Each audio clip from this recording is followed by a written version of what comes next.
Hello po mga kapatid, isang pinagpalang umaga po sa inyo at sa ating lahat. Nandito na naman po ako para mag-share sa inyo ng salita ng ating Diyos. Maganda na naman ang gustong sabihin ng Diyos sa ating lahat. Kaya I pray na mag-focus po tayo. Pero bago po ako mag-umpisa, tayo po ay mananalangin muna. Samahan niyo po ako. Yes, O God, aming Diyos na makapangyarihan sa lahat, aming Diyos na mapagpala, muli kami nagpapasalamat ngayong umagang ito dahil Lord na pinagkalooban na naman kami ng isang pagkakataon para makapakinig na naman ang inyong sasabihin ngayong umaga. Lord, I pray na samahan mo po ulit kami, gabayan mo po ulit kami para maayos yung aming pakikinig ng iyong salita, Lord. Proteksyonan mo po upang walang maging sagabal po sa aming pag-aaral ngayong umagang ito. Lord, ihanda mo po kami lahat, lalo na po ako, turuan, gabayan, samahan, proteksyonan para lahat po ng aking sasabihin ay galing lamang sa iyong salita, O Diyos. Lord, kiniklaim namin ang katagumpayan ng aming gawain ito dahil narito ka, sasamahan mo kami, Lord. Narito ka sa aming kalagitnaan ngayong umagang ito. Kaya maraming salamat po, Lord, sa gawain na namang ito na ikaw ang may gusto, Lord. Salamat po. Lord, pinupuri ka namin, pinasasalamatan, sinasamba ka namin sa tanging pangalan ng aming Panginoong Hesus. Lahat tayo ay magsabi ng Amen and Amen. At ito po ang aking channel.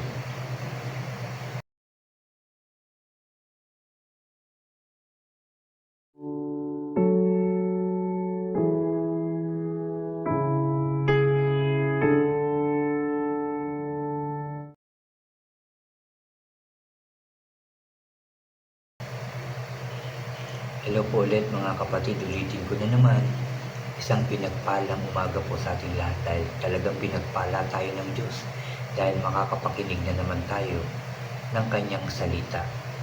Pero bago ulit ako mag-umpisa, anyayahan ko lang po yung mga bago po dyan sa aking channel na huwag niyo pong kalimutan na mag-subscribe. Paki-like and share niyo rin po itong aking mga videos at paki-click po ang notification bell para lagi po kayong updated sa mga bago at iba ko pang i-upload. Salamat mga kapatid, salamat. At ulitin ko ulit itong pagpapasalamat nga dahil ako po ay nasa 5,000 subscriber na po. Yung last na aking video, nagpasalamat po ako at muli po ako nagpapasalamat sa inyo sa patuloy niyong pakikinig ng salita ng ating Diyos dito sa aking sharing. Salamat din, I believe na nag-i-invite din kayo para makinig dito sa aking channel na to at mag-subscribe din po. Kaya talagang nagpapasalamat po ako una sa Diyos, sa aking mga kaibigan, mga mahal sa buhay, at syempre sa aking mga kapatid sa pananampalataya dahil I believe na marami ring nakakapanood nito at I believe na napakinggan ko nga sa aming Pastor Albert na nakikita niya to at napapanood niya itong aking video ito, itong aking sharing ng aking devotion. Kaya salamat din sa aking mga kapatid sa pananampalataya, sa aking Pastor Albert. Salamat po at kay Mami Ellen po.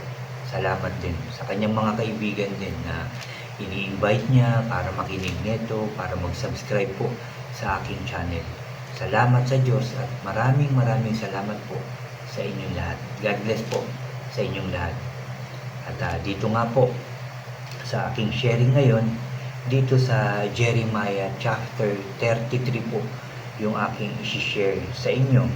At dito po ang aking isi-share sa inyo dito sa verse 1 hanggang 3 po ang aking isi-share. Pero hanggang 13 po yung aming devotion, pero dito po ako dinala ng aking devotion sa verse 1 and 3. So mag-umpisa na po tayo. Jeremiah chapter 33 verse 1 hanggang 3. Habang nakakulong si Jeremiah, muli siyang kinausap ni Lord. At verse 2, ganito ang sinabi ni Lord na nag-create nag-form at nagtatag ng mundo. Ako si Lord. Verse 3, Tina, sabi rito, tumawag ka sa akin at sasagutin kita. Sasabihin ko sa iyo ang mga kahanga-hanga at mahiwagang bagay na di mo pa nalalaman. Ulitin ko ang verse 3 mga kapatid. Sinasabi ng Diyos sa ating lahat ngayon, tumawag ka sa akin at sasagutin kita.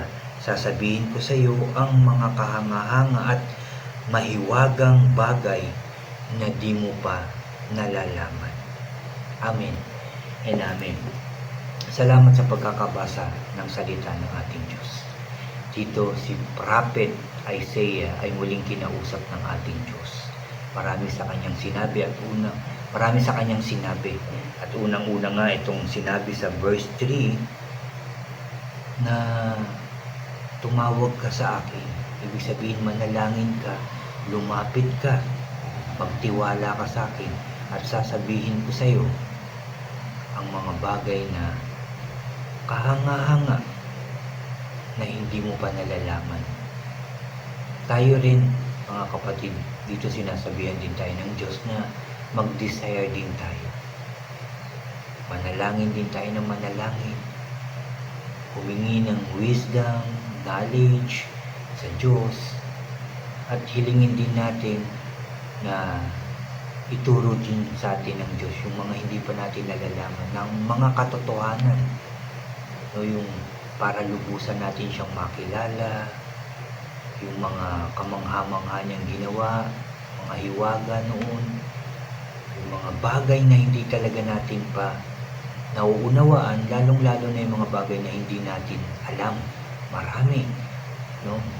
I believe na ako talagang pinaniniwalaan ko kahit ako'y nagsishare na, nag-aaral ng Word of God, tumatayo, nananalangin, nagsishare ng Word of God sa aming church, ay napakarami ko pang dapat malaman tungkol sa Diyos, tungkol sa mga kamangha-mangha na kanyang ginawa. No? Although ilang beses ko na rin nababasa ang buong Biblia, pero lahat po ito ay hindi ko pa labis na nauunawaan. Kaya humihingi talaga ako ng sipag sa aking pag-aaral sa Word of God, ng wisdom, ng understanding sa Diyos para talagang maintindihan ko ito at mas maganda, maayos at tama na mai-share ko ito sa inyo at maipaliwanag din. Sa tulong siyempre ng banal na Espiritu, dahil hindi ko naman ito mapapaliwanag o mai-share ng maayos kung hindi sa tulong ng banal na Espiritu. Kung sa sarili ko lang, ay lalabas akong mayabang talaga. Ito ang aking nalalaman sa Biblia, hindi pwedeng gano'n. Hihingi lagi tayo ng tulong, ng wisdom, ng gabay, ng protection sa ating Diyos, sa ating pag-aaral ng Kanyang salita, para talaga maintindihan natin ito at para ma-share din natin ng maayos nung kailangan natin ang banal na Espiritu na kumilos sa ating mga buhay para malaman natin ang tama at mali at katotohanan. Yan ang tinuturo sa atin ngayong umagang ito. Kaya yan din talaga ang aking panalangin. Kagabi nga sa aking sharing na sinabi ko rin, gusto kong mapaginipan ng Diyos, kausapin niya ako, turuan niya ako, paliwanagan niya ako, turo niya yung dapat kong gawin, lalo na sa aking ministry, sa aking paglilingkod sa Kanya, bigyan niya ako ng kasipagan. Ganun yung pinapanalangin ko talaga sa Diyos. At lagi ko talagang ipapanalangin na mapaginipan ko siya, turuan ako, gabayan ako, yung pagbabasa ko, turuan niya ako para labis ko itong talagang maintindihan at ma-share, maituro ng tama din. Nagaling lamang sa salita ng Diyos, kundi hindi yung galing sa akin, kundi galing sa Diyos. Kasi pag galing kay God, meron kang guidance ng Diyos, maipapaliwanag mo to ng tama. Ganon din nawa ang i-design nyo mga kapatid, yung turuan kayo ni Lord. No? Kaya pag may nadidinig kayong sharing, kagaya na itong video ko, basahin nyo rin yung sinabi kong verse. Kaya nga sa sharing, meron talagang sinasabi, saan mo yan nakuha? Dito po yung aking ipapaliwanag, isi-share sa inyo. Dito sa Jeremiah chapter 33, verse 1 to 3 po, yung aking focus na isi-share sa inyo. At ganun, para malaman din ng nakikinig na doon pala niya kinuha. Basahin ko nga rin. Di ba po? Tapos mababasa nyo na yung kabuuan niyan at madadagdagan pa yung aking isinare sa inyo sa tulong syempre ng banal na espiritu. Kaya nga, ito nga po ulit mga kapatid, ang sharing at tinuturo sa atin ng Diyos. Sabi niya, ulitin ko lang, sa verse 3, tumawag ka sa akin at sasagutin kita. No, tumawag tayo kay God, lumapit tayo at sigurado sasagutin niya tayo. At sabi pa, dito, sasabihin ko sa iyo ang mga kahanga-hanga at mahiwagang bagay na di mo pa nalalaman. Yan ang hingin natin kay God para talagang matuto tayo. Bukod sa panonood natin ng mga preaching, ng mga leaders ng simbahan, ng mga bishop, pastors, mga leaders talaga na naghahayag ng Word of God. Diyan tayo nakikinig, diyan tayo natututo at magbasa rin tayo. No? At humingi nga tayo ng wisdom, understanding sa Diyos sa tulong ng banal na espiritu para talagang maintindihan natin yung sinasabi ng Diyos sa atin, yung gustong ituro ng Diyos sa atin. At talagang yung mga promises niya ay matanggap natin. Ano po? Yan po yung dapat nating gawin lahat. Hindi lang ako, hindi lang kayo, siyempre lahat tayo. Yun, ibig sabihin, susundin natin ang sinasabi ng Diyos. Isa sa buhay din natin. Hindi lang basta binasa, hindi lang basta pinakinggan, and then closing prayer na. Pero mamaya, nakalimutan na at hindi naman isinasabuhay. Kaya lagi tayong hihingi ng tulong sa ating Diyos para maisabuhay natin ang kanyang salita. Yan po ang tinuturo sa atin ng Diyos ngayong umagang ito. Manalangin ng manalangin hanggat hindi nyo pa natatanggap ang pinapanalangin nyo kay God, yung hinihingi nyo. Patuloy tayong manalangin. Huwag tayong magsasawa. Huwag tayong titigil. Dahil baka sa oras na kayo titigil, ibibigay na pala ni God yung inyong hinihingi pero tumigil ka na. Baka mawala po. Kaya tuloy-tuloy lang tayong mananalangin, mag-aaral, magbabasa ng salita ng Diyos at tuloy-tuloy lang tayong mag-share din ng kanyang Word of God. Magtuturo ng kanyang salita at patuloy na maglilingkod ng tama, maayos at tapat sa Diyos sa tulong ng banal na Espiritu. Salamat sa salita ng ating Diyos na ating narinig ngayong umagang ito. Salamat sa Diyos dahil binigyan na naman niya ako ng chance para nga po makinig ng kanyang salita, ng kanyang sasabihin at i-share po ito ngayon ng umagang ito. Salamat sa ating Diyos. Mga kapatid, muli niyo po akong samahan para manalangin. Ipagpapasalamat natin ang katagumpayan ng gawain ito dahil sinamahan tayo ng Diyos. Magsiyuko tayo. Yes, O God, aming Diyos na makapangyarihan sa lahat. Pinupuri ka namin, pinasasalamatan, sinasamba ka namin. Lord, maraming salamat na naman sa iyong salita na aming napakinggan, napagsalu-saluhan ngayong umagang ito. Salamat, Lord, dahil dito tinuturuan mo kami na manalangin at lumapit sa iyo at i-desire na malaman namin ang mga kamanghamanghang bagay na hindi pa namin nalalaman. Salamat po sa umagang ito. Dahil nagtagumpay ang gawain ito, Lord. Salamat din sa mga kapatid ko, mga mahal sa buhay, kaibigan, na patuloy na nakikinig, nag-aaral din ng iyong salita.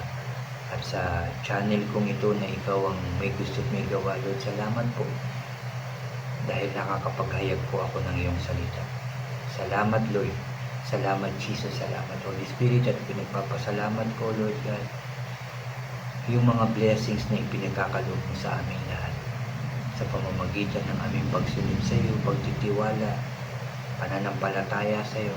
Alam ko po Lord na hindi mo kami pababayaan, ni iiwanan at magpapatuloy ang iyong guidance, protection, biyaya sa aming lahat. In Jesus' name.